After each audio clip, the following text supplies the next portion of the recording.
Elle s'appelle Cannabis sativa. C'est une plante légendaire et mythique. Et pourtant, aucun livre d'histoire ne la raconte. Janus du monde végétal, son double visage est un cas unique. Il y a le chanvre, la plante textile légale, et il y a le cannabis, la plante psychotrope. Il s'agit en fait d'une seule et même espèce, Cannabis sativa, dont voici l'histoire.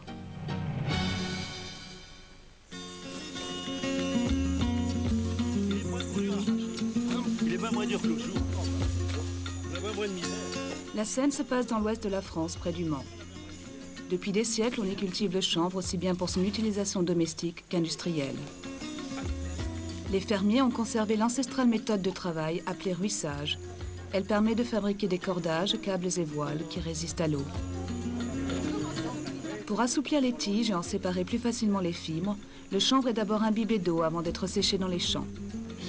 Aujourd'hui encore, on sépare les fibres manuellement, ce qui accroît le coût de production, même si un travailleur expérimenté peut rompre de 50 à 100 kg de chanvre par jour.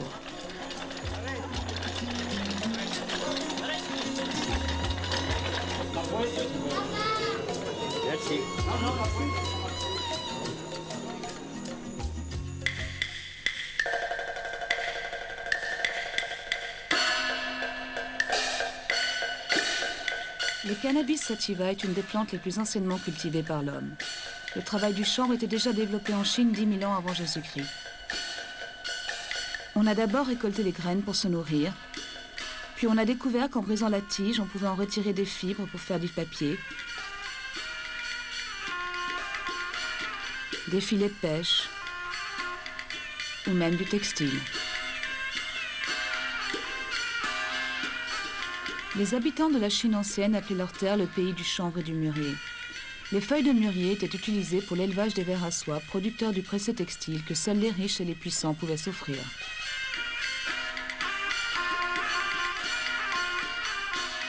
Les autres portaient des vêtements de chanvre. Chanvre se dit ma en chinois, ce qui signifie littéralement plante à deux sexes, à la fois mâle et femelle. Le chanvre fut aussi la première plante à être cultivée pour fournir des armes de guerre. Les Chinois ont d'abord utilisé le bambou pour en faire des arcs, avant de découvrir que la fibre de chanvre était plus résistante. Dès lors, les empereurs furent affecter une partie des terres à la culture exclusive du chanvre.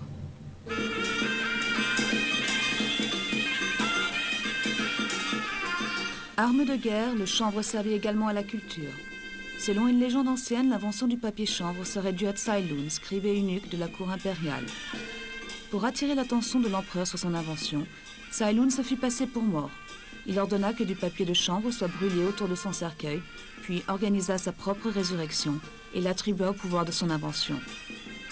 Depuis, les Chinois brûlent du papier de chanvre lors des funérailles. La légende est également à l'origine du Wu Fu, les 5 niveaux de deuil, un code qui impose aux parents d'un défunt le port de vêtements de chanvre différents en fonction de leur lien avec lui. Longtemps, les Chinois ont jalousement gardé le secret de la fabrication du papier de chanvre. Il faut attendre le 5e siècle de notre ère pour que ce savoir soit d'abord transmis au Japon avant de s'étendre au Moyen-Orient et d'apparaître finalement en Europe au XIIIe siècle. Cannabis, sur le plan étymologique, ça veut dire la tige, canne, avec 2 sexes, bis, cannabis. Et ça veut dire la même chose d'ailleurs en chinois, c'est ça qui est intéressant, le mot ma, pourtant c'est un mot qui est sorti d'une culture complètement différente et il veut dire exactement la même chose. Ma, ça veut dire aussi la plante dont on utilise les fibres et qui a 2 sexes. Pour ce qui est du chanvre, on recherche une grande richesse en fibres et que ça, on le trouve encore plus dans la plante mâle. La plante femelle est pratiquement le prototype de la plante qui se fume, parce que c'est là que se concentre la substance psychoactive. C'est la plante qui a 2 sexes, c'est quelque chose de complètement fondamental.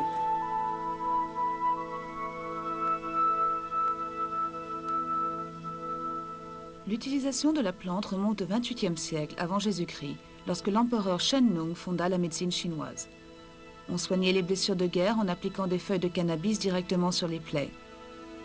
Aujourd'hui encore, dans le monde entier, des médecins plaident en faveur de l'utilisation de fleurs de cannabis comme traitement contre la douleur, notamment pour le cancer et le sida. I'm a cannabis user. I've been using cannabis since I was approximately 9 years old. I've had cancer 10 times. I first occurred in my spine when I was 2 years old. I had a spinal fusion, which fused my first 5 vertebrae together.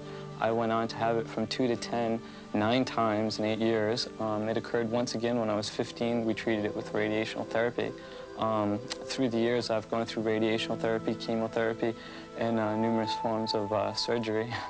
And I stumbled upon cannabis once after radiational therapy use. It alleviated my dizziness and nausea, just the secondhand smoke, and it also increased my appetite. And right now, I go around the world and I try to teach people about cannabis and its benefits and its usages, because I found it so beneficial in my situation.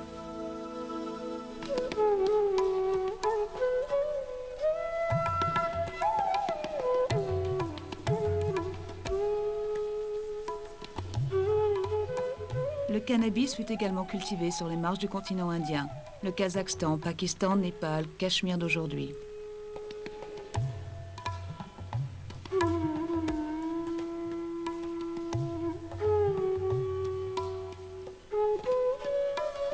Les fermiers indiens utilisaient la technique du ruissage pour le transformer en farine, bouillie et même pop-corn.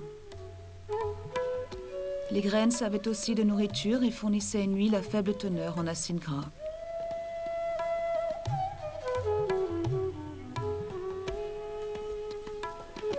Le cannabis est consacré à la déesse Kali, qui est déesse de la destruction, mais aussi de la réincarnation. Et donc le cannabis sur le continent indien est complètement intégré à la vie religieuse. On consomme du cannabis qui est consacré à la déesse sur un mode religieux, comme on fait nous avec le vin au moment de la communion. Et il y a aussi une utilisation qui fait partie de la vie sociale complètement. C'est-à-dire qu'on ne peut pas imaginer un mariage, on ne peut pas imaginer un baptême sans le cannabis sur le continent indien.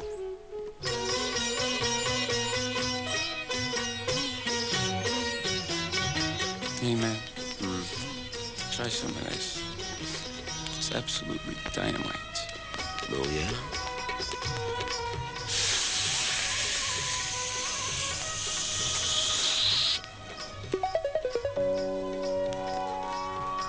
The physical effects of marijuana. The first sensations may be felt instantly after having smoked some grass, or an hour after having eaten it.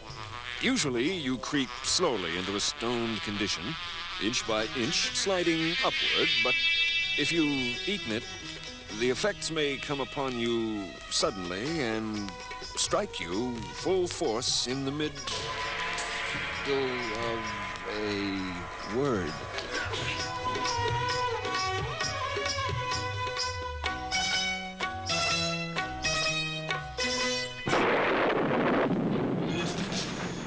Au IIIe siècle après Jésus-Christ, l'empereur romain Galien recommande l'usage du cannabis qui, assure-t-il, entraîne bonheur et hilarité. Dans une société en pleine décomposition, les Romains se tournent vers des dieux venus d'Orient, Mitra et Zarathustra, dont les zélateurs se combattent férocement. The Roman Empire really went to war on hemp. The Roman Empire provides a very good example of the importance, the strategic importance, one might say, of hemp in any society in history. The Romans had hemp arsenals either side of the Alps. They had one in Ravenna and one in Vienna. And the procurator of hemp was a very important position in the Roman hierarchy.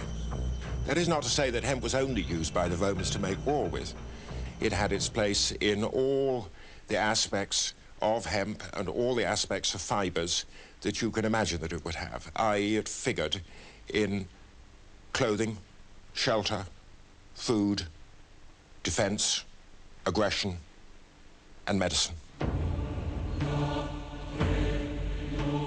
Plus tard, les chrétiens diabolisent le cannabis et lient son usage au rite satanique.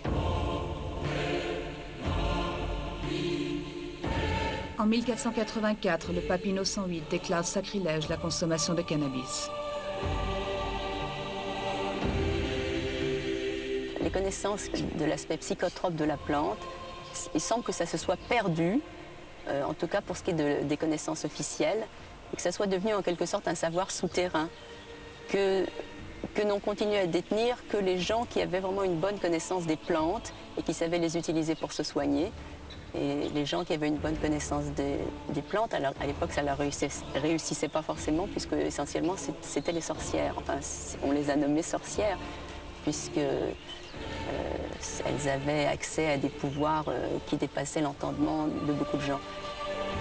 Il faut attendre le 9e siècle et Charlemagne pour voir à nouveau encourager la culture du chanvre. Dans les monastères, les moines copistes travaillent sur du papier chanvre à la lumière d'une lampe à huile de chanvre. En 1455, c'est sur du papier chanvre que Gutenberg imprime la première Bible.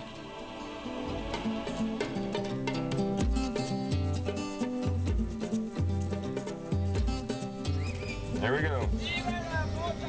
Viva la mota! What does that mean? Long live pot.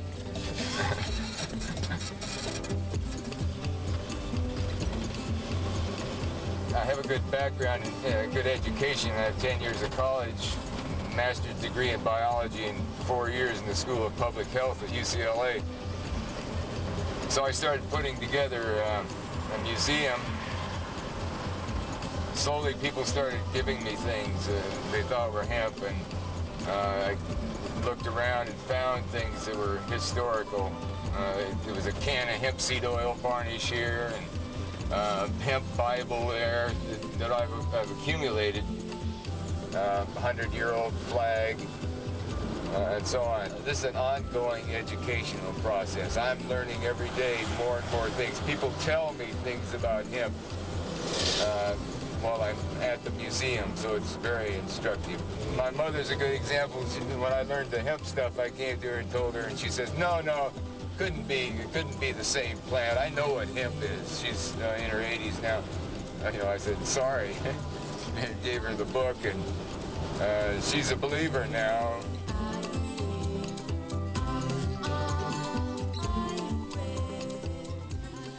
Au XVIe siècle en France, François Rabelais, médecin et écrivain, évoque de manière détournée le cannabis dans son célèbre ouvrage « Faits et dits héroïques du grand Pantagruel ».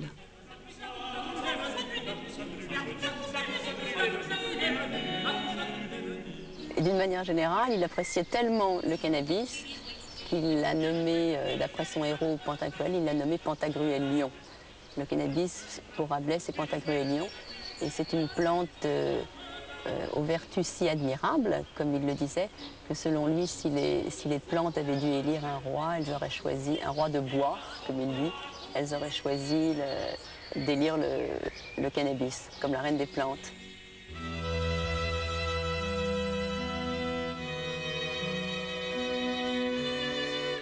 Rabelais' essay on Pantagruelion, stroke hemp, is corroborated by modern authorities. In particular, I could cite a noted French historian called Pierre Goubert. He was quite convinced that the marked increase in prosperity in the late 16th and 17th century in Western France was due, not exclusively, but primarily to the organization of the hemp and flax industries. We may remember that at the end of the 15th century, Spain was the mistress of the Indies. And it was, according to Goubert, the organization of the hemp and flax industries and their sale to Spain, their trade with Spain, that led to the rise in births, in marriages, into a general level of both population and prosperity at that time in France. Christophe Colomb découvre l'Amérique en 1492 et y introduit le chanvre par la même occasion. Parmi les cadeaux qu'il offre aux Indiens, on trouve des graines et des vêtements de chanvre. Le chanvre sert à la fabrication des voiles et cordages. Grâce à lui, la France, l'Angleterre, l'Espagne et le Portugal développent leur puissance maritime.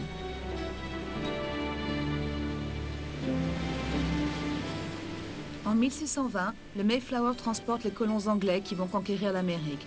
Dans sa cale, il apporte également des graines de chanvre. 100 ans plus tard, C'est sur du papier chanvre que sont écrites les ébauches de la Constitution américaine. C'est également le cas de la Déclaration d'indépendance signée en 1776. Les graines, quant à elles, furent introduites en Amérique par les esclaves.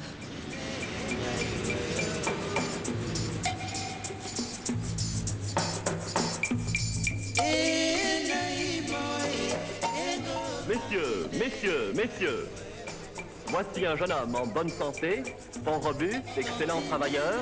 400 piastres, 500 piastres. 600 piastres. Les Africains qui étaient pris en Afrique pour partir en esclavage, ils arrivaient sans vêtements et on leur mettait de grossiers vêtements de chanvre. C'était traditionnellement le vêtement des prisonniers.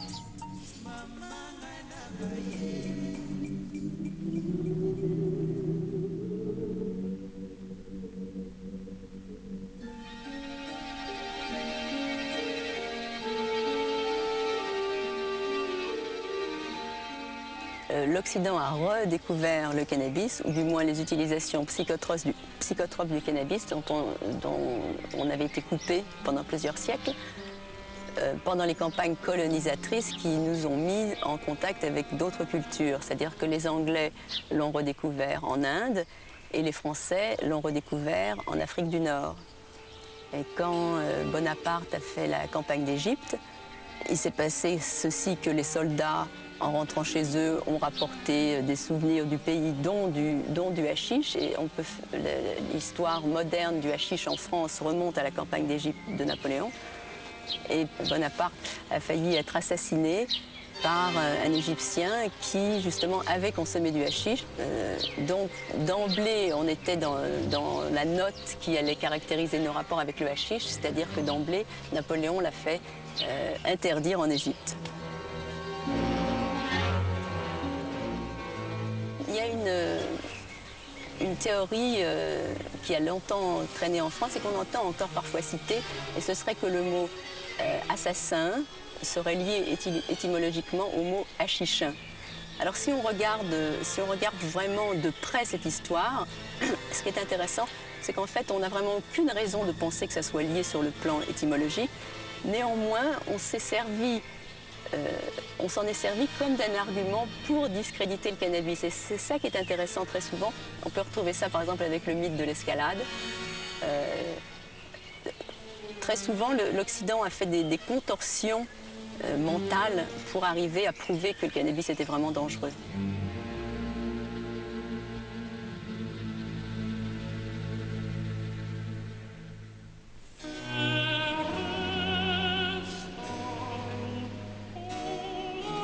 Pendant des siècles, le chanvre reste une matière stratégique pour l'Angleterre. Au début du 19e, il compose l'essentiel des cordages et des voiles de navires. Il est importé à 90% d'Italie et de Russie. Avec les guerres de conquête napoléoniennes, le royaume britannique craint pour ses approvisionnements. Le roi d'Angleterre, George III, développe la culture du chanvre et construit des manufactures dans les ports de la côte sud du pays.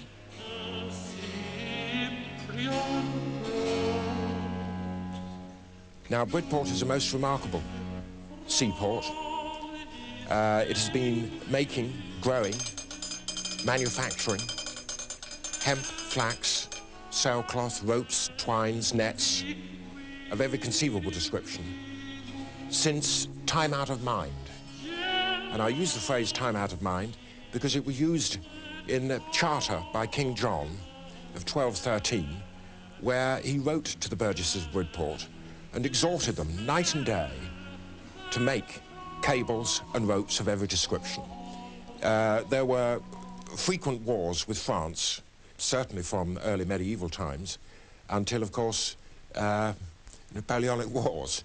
And Bridport took part in that span of history. En 1803, la marine anglaise organise un blocus contre la France.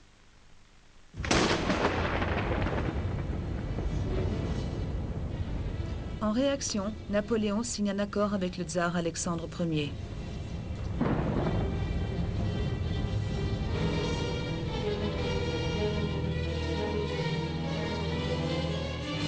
Le traité de Tilsit interdit notamment les exportations de chanvre russe à destination de l'Angleterre et des États-Unis.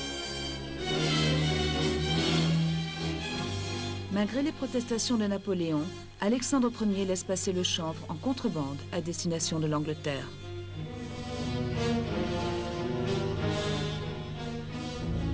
C'est l'un des éléments qui pousse Napoléon à envahir la Russie.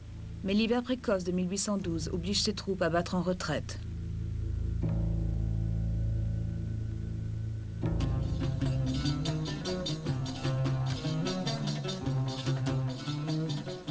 Dans l'Europe du début du XIXe siècle, la mode est au cannabis. L'Orient et ses mystères provoquent les passions les plus folles.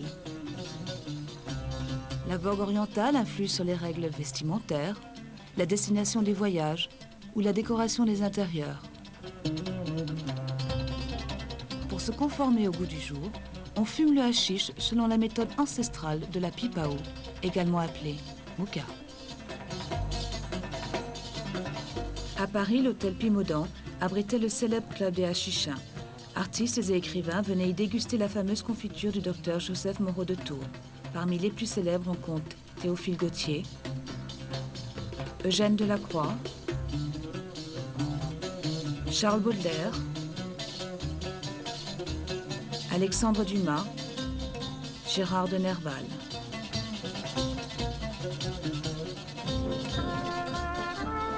La reine d'Angleterre Victoria était également une adepte de la confiture de hashish. Comme de nombreuses femmes de sa génération, elle en consommait pour calmer ses règles douloureuses. Elle prenait également de grandes quantités de morphine. À Amsterdam, le cannabis importé d'Afrique du Sud depuis 1660 se fumait dans les coffee shops.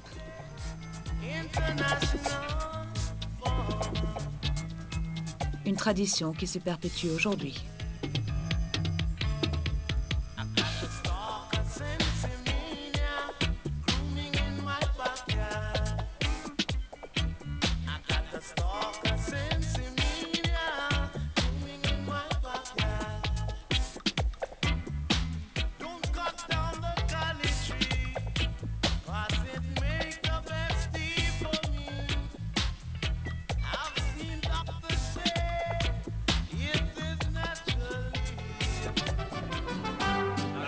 À la fin du XIXe siècle, les émigrants indiens introduisent le cannabis au Mexique, où il prend le nom de marijuana et devient le symbole de la révolte de Pancho Villa avec la chanson La Cucaracha.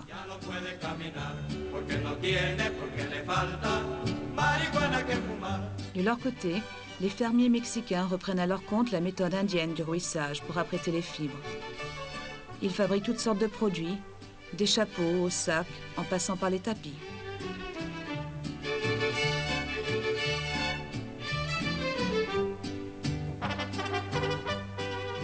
Du Mexique, la marijuana voyage jusqu'au sud des États-Unis. Les Noirs des plantations de coton la consomment pour tenter d'adoucir leurs conditions, rendues encore plus difficiles par la crise économique. Puis, c'est au tour des bidonvilles de Louisville, où le Dixieland et le swing font fureur, de découvrir la fièvre de la marijuana. Elle y est connue sous le nom de reefer. En quelques années, les chansons sur l'herbe font fureur et les clubs de musique fleurissent partout où la communauté noire immigrée s'est établie. Have you ever met that funny reefer man? Have you ever met that funny reefer man? La fièvre de la marijuana, associée à un nouveau développement de l'industrie du chanvre et à une prise de conscience des dangers de l'alcool, commence à faire parler d'elle dans les coulisses du pouvoir.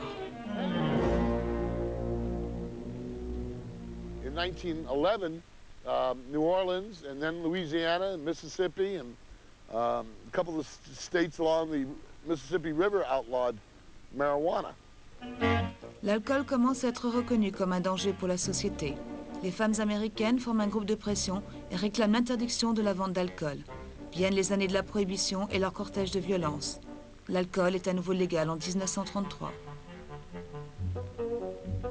Then all of a sudden alcohol was becoming legal again, and all these agents didn't have anything to do, and Harry Anslinger thought, well, we should have a law against hemp, and so did William Randolph Hearst, and so did DuPont, and the three companies got together, and other people claiming the cotton industry joined in to outlaw hemp because it was making a huge comeback. And the reason it was making a huge comeback is that it took 200 to 300 hours to plant, harvest, and make ready for fiber, acre of hemp.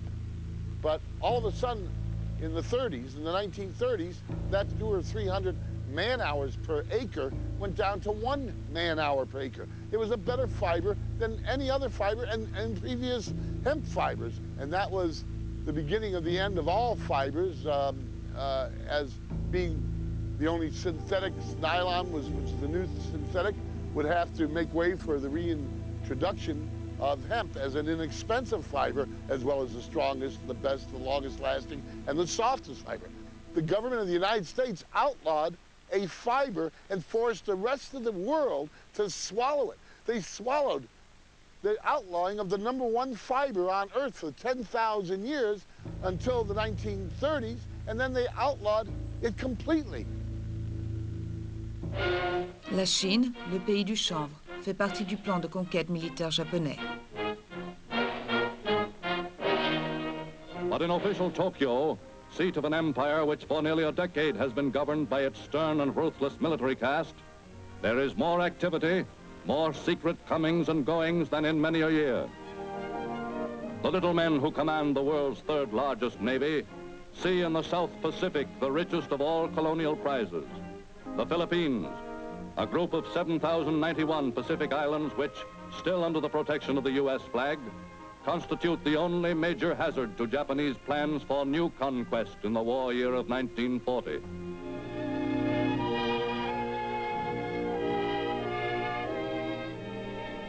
Already one important island industry, the growing and processing of Manila hemp, is almost entirely under Japanese control. And within the past few years, by intensive cultivation, Japanese immigrant farmers have increased production of the one cash crop, which has long been a virtual Philippine monopoly.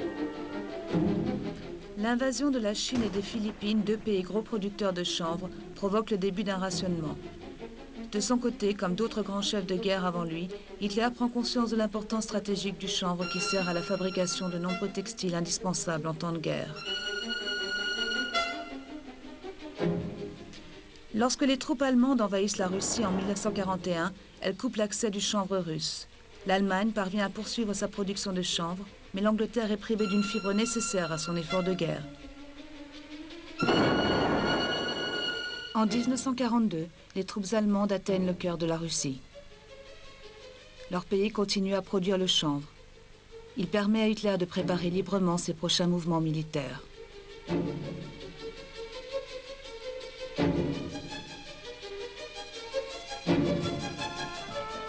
Pour protéger son approvisionnement, l'Angleterre demande à l'Inde d'accroître sa production de chanvre.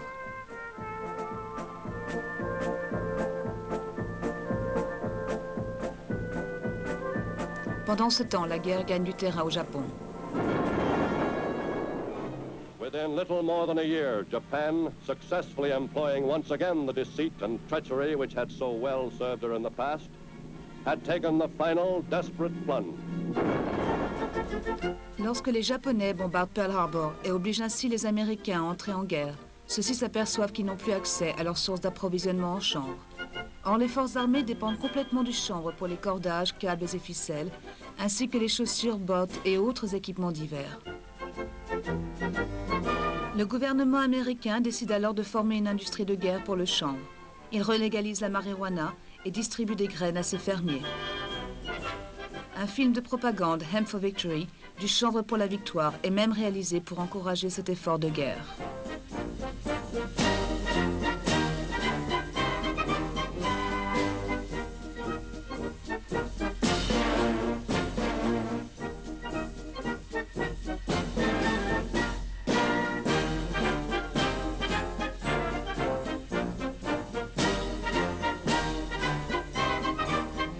Les forces aériennes alliées dépendent complètement du chanvre. Les sangles des parachutes, tout comme les sacs à dos et les ceintures, sont faits de chanvre.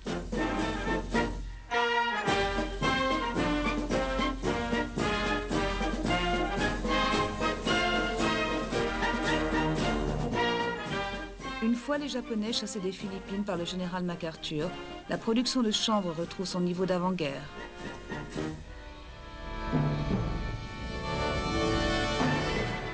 Après les années de guerre, un nouveau monde apparaît.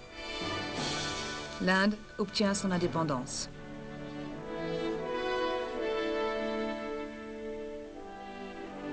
Grâce à la mécanisation, le pays double sa production et peut développer ses exportations vers les États-Unis et le reste du monde. Les États-Unis interdisent à nouveau la culture du chanvre et du cannabis, mais en importent des millions de tonnes pendant le boom économique de l'après-guerre pour approvisionner leur industrie. For this is the port of New York, a sprawling pattern of activity covering more than 1,500 square miles. Its 650-mile waterfront, an ever-changing mirror reflecting the work of the world and its needs and tastes. Grain from Canada, and fish from Portugal and Norway.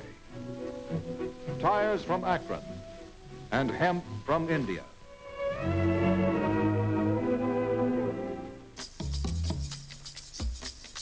Dans la France de l'après-guerre, la culture et le travail du chanvre connaissent une véritable révolution industrielle.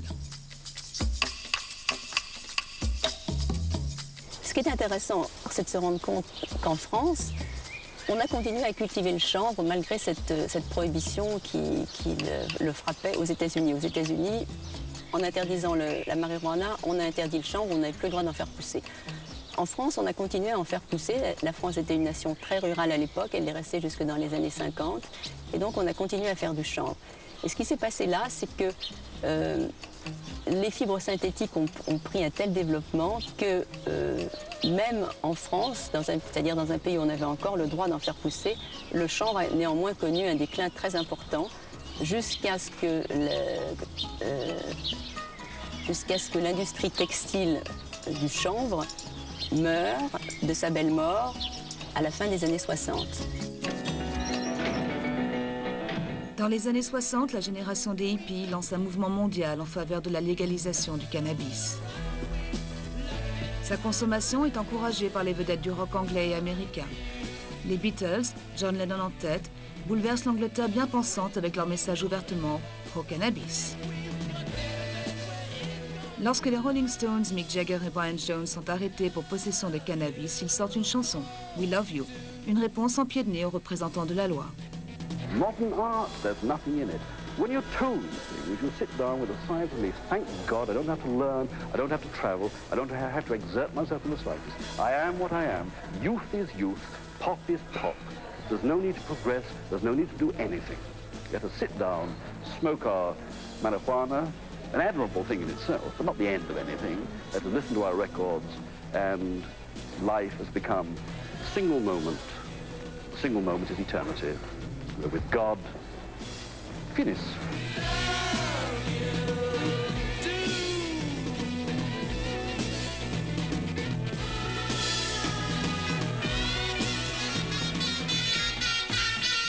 L'intérêt des Rolling Stones pour la culture marocaine fait des émules.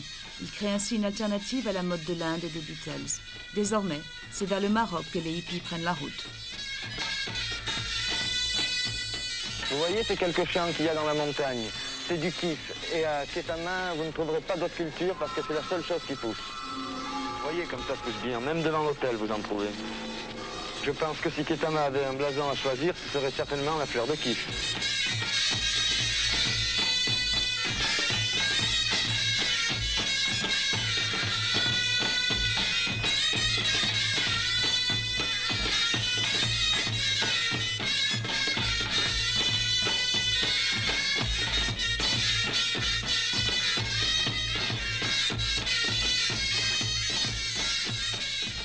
Je crois qu'ici, il y a au moins plus de 10 tonnes de kiff cultivées à l'année. Donc il doit bien y avoir d'autres choses que les hippies qui viennent l'acheter. Dans les années 70, en Jamaïque, les Rastas fument le cannabis qu'ils appellent ganja. C'est un devoir religieux qui les aide à communiquer avec leur Dieu. Herb is the sacrament of the Rastafari Church. And basically, through studying the Bible, we understand that it's there for the healing of the nation. In other words, it can nourish the mind just as food nourishes the body.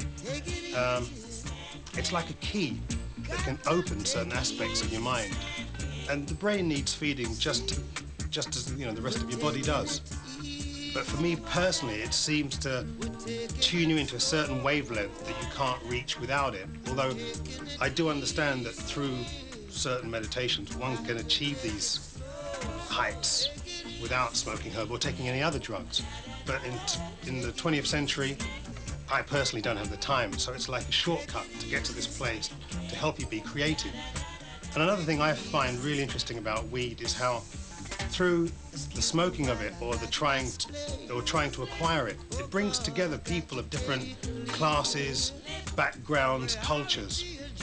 And in bringing those people together, there's an exchange of ideas, and through that exchange, other things happen.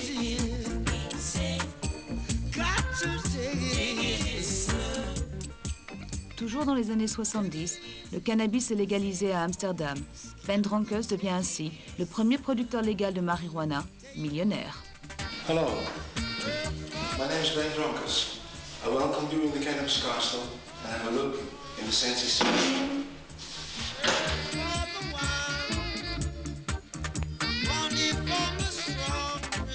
Well, hello, here you are in the dungeons of Cannabis Castle.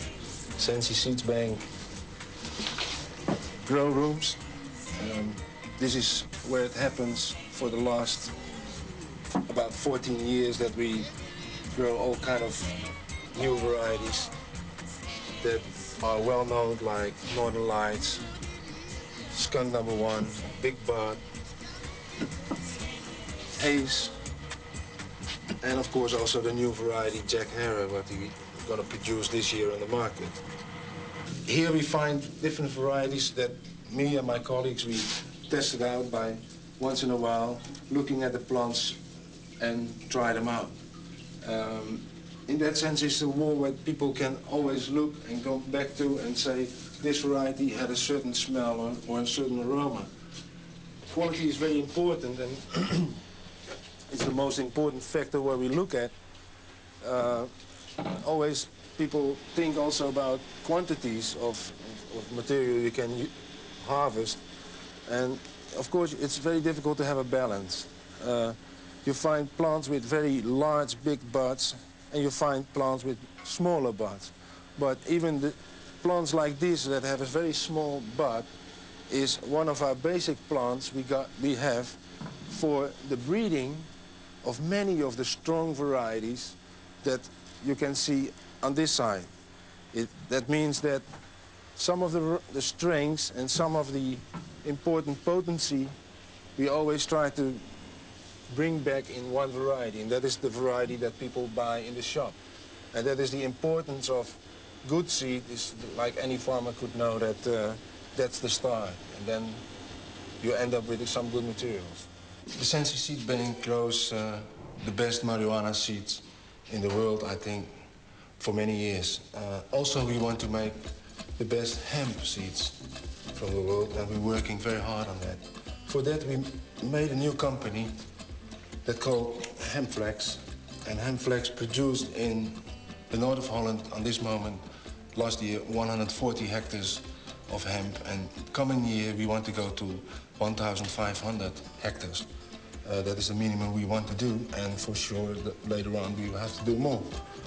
From that material we have produced last year, we're producing on this moment just the raw fiber and the wood materials. It comes out like that. And from the wood we have the plan to make cat litter, and actually the same things like people want to do in England. It's beautiful wood you can press from it, and also some composites like this pressed from fiber and wood. And very interesting, what I like, one of the things I like myself the most is the isolation material. It smells good, you can make it fireproof, and it's much better than all the glass fiber that is all in these living rooms out there. So hemp is the future.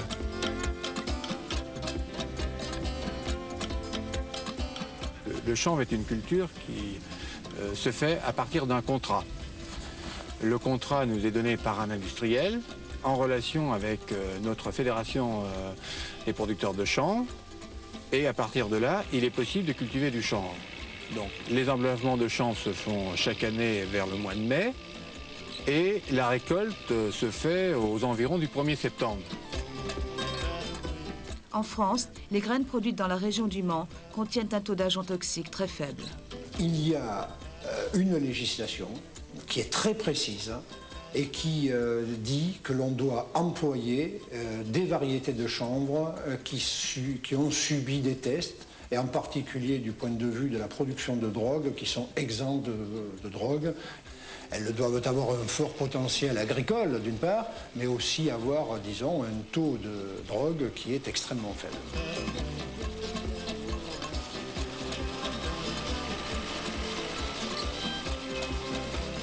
Le chanvre a un avenir industriel très très important, puisque d'après les essais que nous faisons, les utilisations que nous pouvons faire, on s'aperçoit que le chanvre s'adapte bien à beaucoup d'utilisations industrielles. Bon, le papier, c'est certain, puisqu'on le fait actuellement. Le textile, on l'a fait au début du siècle et au siècle précédent. Et actuellement, nous redémarrons cette filière et nous espérons bien revenir à un top niveau. Quant aux autres applications industrielles, actuellement, nous avons beaucoup de demandes, françaises et étrangères, pour tester cette matière. Un exemple parmi tant d'autres sur le plan industriel, un industriel allemand nous a demandé de la matière pour essayer d'incorporer dans le cadre de la fabrication de plaquettes de francs le chanvre, car c'est un produit très résistant et qui n'est pas du tout toxique, qui n'est pas nocif pour l'individu. Le renouveau du chanvre attire l'attention du magazine High Times, la Bible américaine du cannabis, qui envoie Ed Rosenthal, journaliste intrépide, visiter l'Europe et la Hongrie pour en ramener des photos. Ed vient de publier son ouvrage Hemp Today, le chanvre aujourd'hui.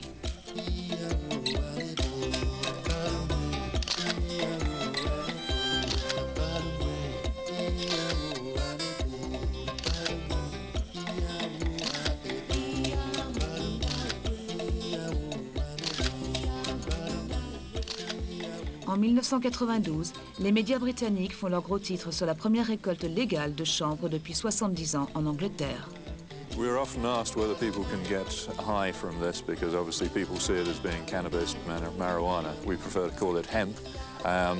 One of the things we had to convince the Home Office before they issued us the license was that we would be able to comply with current European law, which says that you must not grow varieties which have got more than 0.3% THC. Which is the cannabinol in the plant. And obviously we have been able to convince them with our trials in previous years that the varieties are totally safe. They have checked up on these crops, they've sent inspectors around, samples have been taken to check, and you can get no satisfactory effect from smoking any of this crop. Or if you smoked the entire 50-acre field behind me, you would get a very big headache that would do yourself no good at all. La police anglaise a cessé d'arrêter les petits consommateurs. Dans le même temps, l'Angleterre connaît une véritable renaissance du cannabis et du chanvre. Londres devient un nouvel Amsterdam et les groupes de pop anglais reviennent en force dans les hit parades avec des chansons sur la marijuana.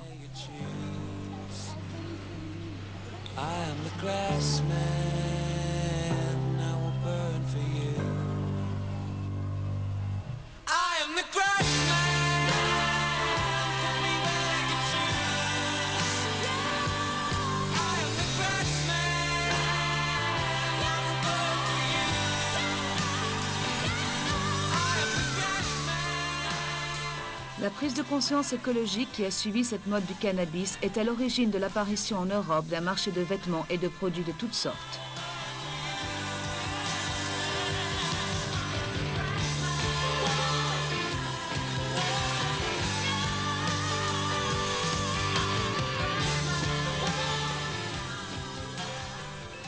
Lors du premier festival écologique international de Francfort en mars 1995, les écologistes locaux tentent de promouvoir avec plus ou moins de succès la culture du chanvre. The International Hemp Association was formed in 1992. We're based in Amsterdam in the Netherlands. And this group was formed primarily to facilitate communication between the various groups, sometimes factions within the hemp world. We're a non-political organization. We try to be an impartial liaison between all sorts of factions involved with the cannabis world, whether they be involved with medical use, textile use, oilseed use, any of these various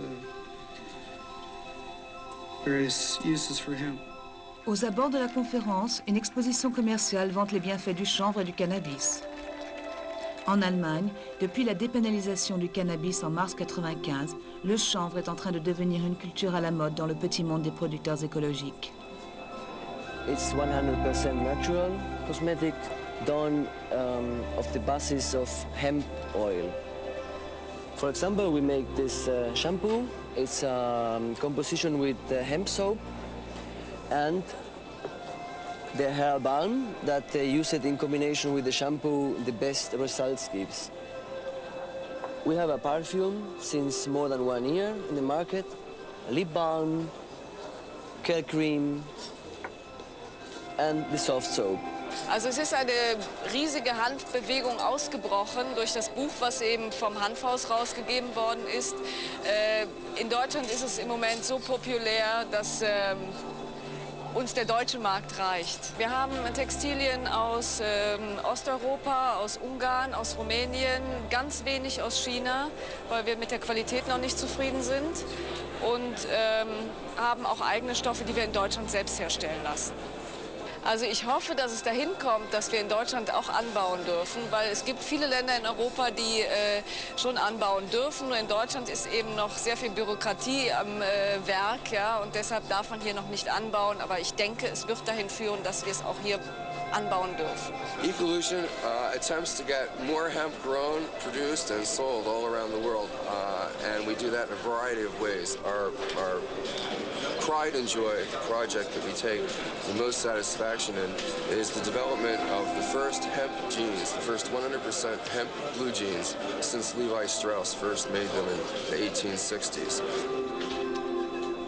Les graines et l'huile de chanvre sont de plus en plus utilisées dans ce qu'on appelle des préparations culinaires. En Suisse, le best-seller de la cuisine du chanvre offre 22 recettes nutritives à base de chanvre.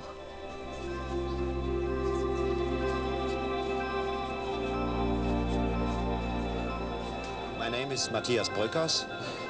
I'm a journalist and writer, and I edited Jack Herer's book, The Emperor Wears No Clothes, in Germany. We added a lot of scientific data and stuff on the German and European history of hemp to the American Emperor Wears No Clothes. And so the book went a bestseller in Germany immediately. We started Hanfhaus, a company which is developing and selling products from hemp. And the most important and most revolutionary product is Sativa, a washing detergent from hemp oil. Also der wichtigste Unterschied ist sicherlich das, dass Hanf ökologisch angebaut werden kann, dass es keine Herbizide braucht, keine Pestizide, dass es ein nachwachsender Rohstoff ist, der nicht durch irgendwelche chemischen Sachen gepusht wird. Das ist sicherlich das Allerwichtigste. En France, on construit même des maisons avec du chanvre aggloméré. Des constructions que leurs promoteurs assurent à l'épreuve du feu et de la décomposition. Le matériau supporterait l'usure du temps et ne perdrait aucune de ses propriétés d'isolant naturel. Hemp can save the world. Hemp, it can give you food, clothing, shelter, the three basics, then paper, the thing man needs more than anything else in the world. It can give you oils for your brain, for your membranes that you can't get from any other source. It can give you good protein.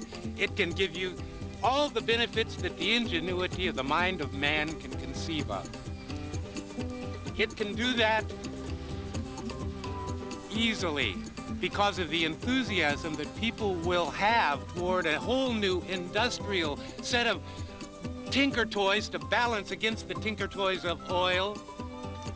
The people who are cutting down the forests, the big businessmen who want to profit right now, not a profit 20 years from now. People who are not trying to think in terms of construction, but they're thinking absolutely in terms of destruction. Now, whoever these people are, they are small men at the center of things. put hemp into the mix, and maybe some of them would get shuffled to the outside, and maybe we'd have a happier life.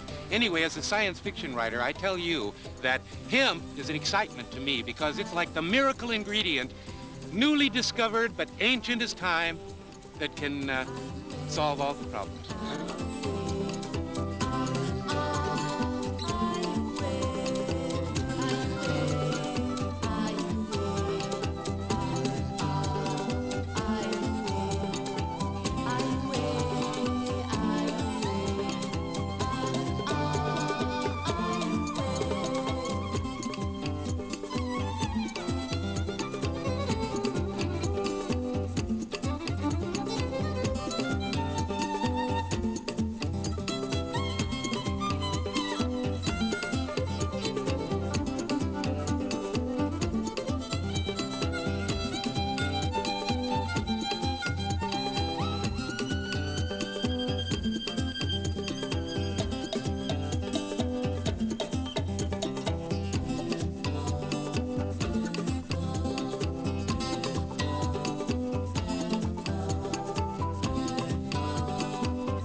Tout de suite,